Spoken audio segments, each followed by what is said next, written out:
Well, sir, the finding was convicted of bribery, 1 count, and indirect bribery, 2 counts, and then acquitted ng plunder. I suppose, sir, you've seen the decision already. 400-page Oh, mahaba-haba eh. I tried to go to it, medyo nakakahilo eh. What I could get, what I could fathom from a layman's point of view is that hindi na-meet yung 50 million peso na parang hindi benchmark eh. Parang minimum for a plunder case to be to move forward. So even though wala namang bribery doon sa sa charge sheet, ginawa na ng court the discretion niya to find the bribery charge conviction. Well, hindi naman discretion lang ng korte yan, no? Okay. What the court did here in finding him guilty of 2 lesser offenses was to apply the variance doctrine, which is a settled doctrine and reasoning applied in many other criminal cases, not only in this case. The variance doctrine says that the trial court may find an accused guilty of a different offense but is necessarily included in the greater offense or in the offense charge. In this particular case, what they charged him for was a plunder. Kasi nga naman, kung isumatotal mo lahat yung mga scam ni Napoles involving the behalf of Senator Jinggoy, ay umaabot ng halos 200 milyong piso. So doon sila nag-base, no? But unfortunately, during the trial, hindi naman na-prove kasi lahat yung mga elemento nung plunder kasi that's based on a special law at marami talagang mga requisites dinagay ang congressman, mga senador nung ginawa yung batas. Unlike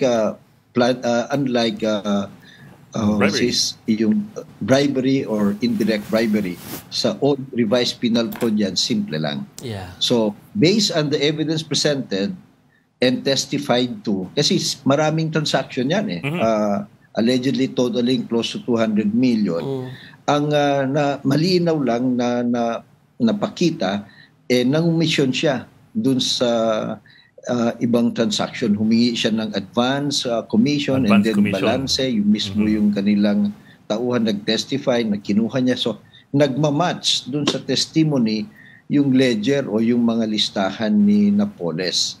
So, based on that, they found him guilty since the elements of those lesser crimes were proven during the trial for the bigger crime. It was logical and it was perfectly within jurisprudence and the law to find him guilty, even if he was not originally charged for bribery or indirect bribery. Okay, good that you pointed that out, Attorney Cayosa, no? Kasi we were kausap lang namin nung Friday yung lawyer mismo ni Senator Attorney Suarez. Sinasabi nga niya na parang sila'y takang-taka na yun nga, baka naisip lang namin baka mapunta pa sa technical dahil technical, namin bribe napunta sa bribery, so parang meron naman palang basehan sa jurisprudence na from plunder ay pwede talagang makitaan to ng bribery. Yes, a simple, para maintindihan ng taong bayan, a simple and common example of that is when a person is charged with a crime of murder, which is a much serious offense. But at the end of the day, during the presentation of evidence, both for both sides, what is clearly established is that pinatay nga yung tao, pero kulang yung elemento ng yung qualifying circumstances that would make it murder, then pwede naman at usually kino-convict siya ng homicide. And there's nothing wrong about that. Kahit hindi yung charge sheet, kahit hindi nakaspecify na homicide. Pero, Attorney, ito ang tanong ng maraming tao. Ito yung tanong ko Paulit-ulit kong tanong What's next? Kailan, kunwari, na-convict ang isang tao, whether Sandigan Bayan o RTC, na-convict ng isang criminal case, kailan siya ikukulong, kailan siya iko-commit ng korte sa bilibid.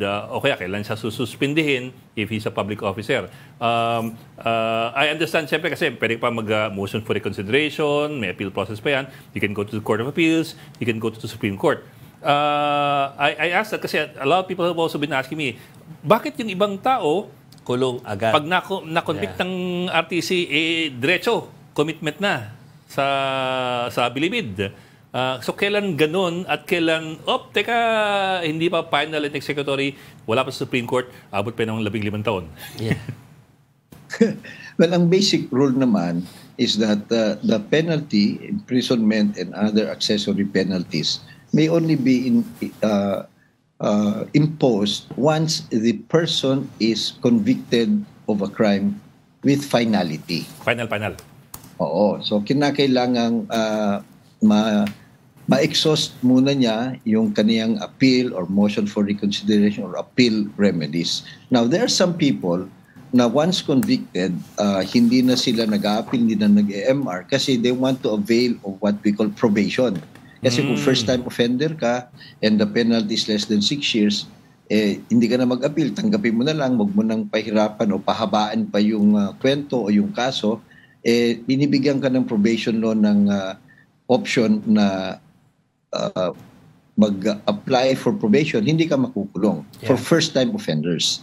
So, some would rather take that rather than appeal it. Wala namang mangyayari sa appeal nila, di-dismiss din naman. So, sayang din yung opportunity for probation. Yung iba naman, kahit hindi probationable, kasi it's a serious offense, tingin nila wala rin namang tama naman yung desisyon o kaya wala silang resources to appeal, tinatanggap na rin nila. So it becomes final. They don't appeal anymore. So, Attorney, what you're saying, Bale, tell me if I'm getting this right. What you're saying, Bale, is that it's actually an option of the person who was convicted, whether or not he will, number one, pursue an appeal, in which case, if he pursues an appeal, then he will not be committed to bilibid. But if he decides not to pursue an appeal, that's his prerogative, rekta ka sa bilibid. Yes, but let me just finish the explanation para mas malinaw. Then bakit kinakailangang final judgment? No? Because under the Constitution, malinaw kasi sa Bill of Rights, no person may be deprived of life, liberty, or property. In this case, pagkakulong, liberty di ba? Property din yung pag-fine kasi dito may fine to.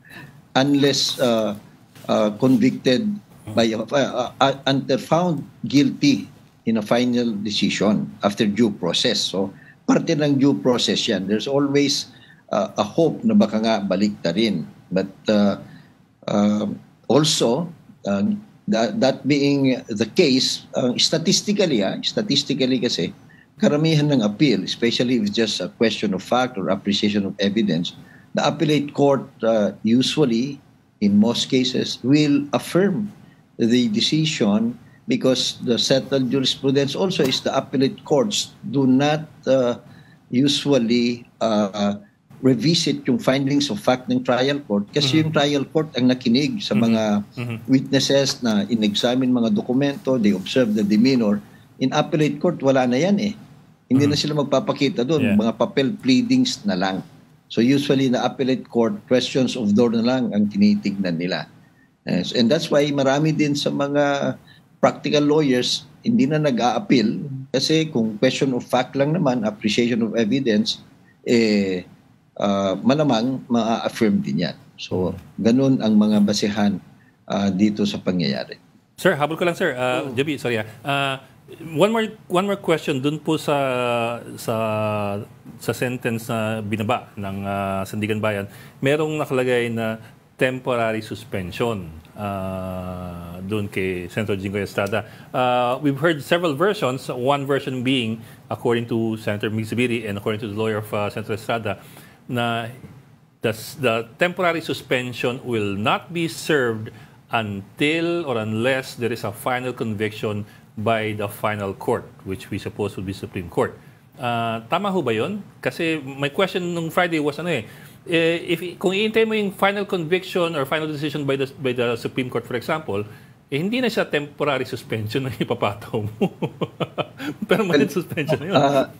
No, ang ibig ko kasi sabihin ng temporary suspension, hindi yung disqualification for life, di ba? So may set period lang.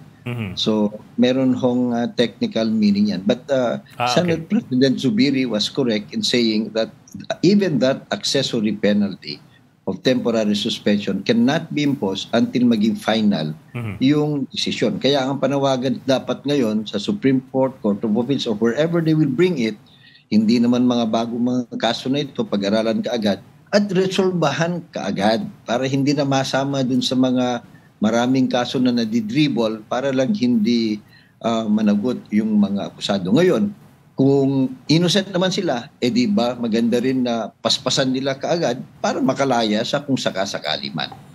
Okay. So, Attorney Cayosa, I'm sure ito yung maging segue ni Ed mamaya for yung mga questions about yung mga past cases like yung kay Senator Bong Revilla. No? Pero sabihin ko lang, ino-note ko lang, Attorney Cayosa, na sa kaso nitong kay Senator Jinggoy, dun sa naging desisyon nung Friday, na-point out na it's really between yung kanyang tao na si Miss Labayen at saka kay Janet Napoles. So tao niya yung tinuturo na mas nagkaroon ng dealings kesa dun sa senador, si Pauline Labayen po, yung kanyang Chief of Staff, I believe. Deputy Chief of Staff.